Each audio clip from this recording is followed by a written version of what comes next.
Well, I think at the moment voters don't fully understand, certainly ones that supported the policies regarding economics, regarding tariffs in particular of this administration, and how and they don't understand necessarily how it's going to impact their wallets quite yet. So there's this period where there's a disconnect between understanding of what tariffs will actually do, which is not just drive costs up, but make certain products more limited, potentially lead to job losses in any of the supply chains that are connected to any of the issues surrounding the tariffs or the products. And so they don't necessarily understand that. But the reality is, when the Trump administration, when Trump talks about taking money back, getting American money back from trading partners.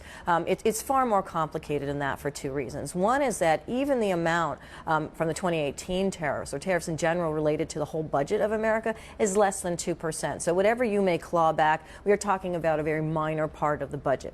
But separate to that, what it creates is this whole sort of chaotic set of uncertainties which impact the market, which impact prices, which create the volatility that we're seeing right now in the markets and ultimately for people's pocketbooks, because companies, and we saw this with factory orders going off a cliff in the latest numbers, and that's just before these tariffs have taken place. That's just on the anticipation of what might happen when they take place. Once money starts being taken away from certain products, once product change have to change, that's when they are going to feel things. And companies can't plan for that, so they stop doing anything. So growth stops. There's some really smart people in the administration. Scott Pezant, Howard Lutnick, Mr. Lutnick and that. These are smart people who understand Wall Street and understand economics. I would never take that away from any of these people. Why are they not damping down some of this further for tariffs? Why are they not acting as the grown-ups in the room?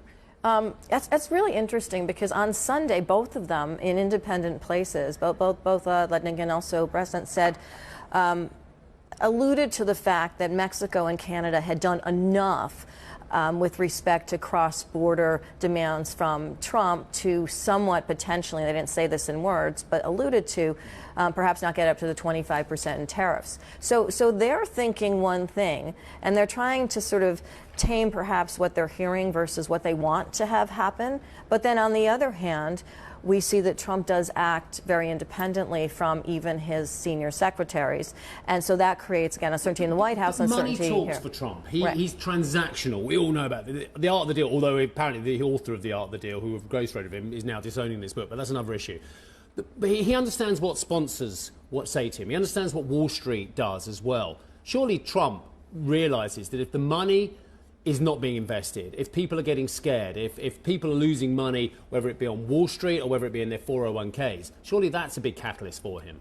It should be, and they are. I think hard to know what's inside his mind, but it seems like he is really going full thrust on the power element, the American ego element, if you will, of tariffs, and how this is going to make people obey. He considers them punishments for other countries, when in fact, again, if you look at the numbers, they're punishments for the world, and they're certainly punishments, as we're seeing for 401ks and for corporations in the United States.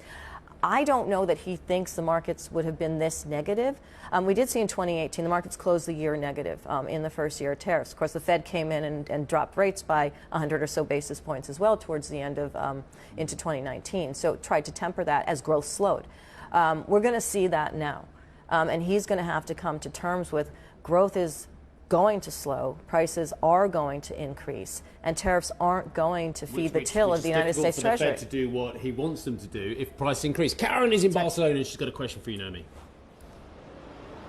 Nomi, I wanted to ask you about some of the market expectations, because it feels like investors have been hopeful that we do have a transactional president, that we will see some sort of negotiation deals done. Even last night, Goldman Sachs was not ruling out a last-minute pause in the tariffs coming into effect. So there have been hopes pinned on the fact that we could see this kicked out into the long grass and some sort of negotiation. That's simply not happening today. So where does it leave the US Federal Reserve in terms of rate reductions, holding or even hiking from here, if we're talking about, as Goldman Sachs says, core prices in the US will go up by 0.6%?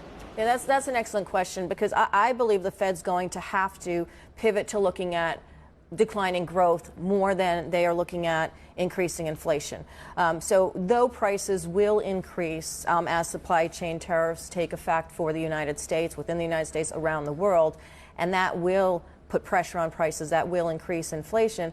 It is also contributing and will contribute continually to lower growth in the United States because, again, decisions are being made on the basis of growth rates are still relatively high, and there is so much uncertainty with respect to tariffs and everything else that's coming from the administration. So I believe that the Fed's going to have to examine negative growth and lower growth coming in, examine a potential period of a recession on the growth side, even with higher prices. And I think it's going to have to step in, and it's going to have to decrease rates by more than the 50 basis points that they put on the table at the end of last year to balance that out.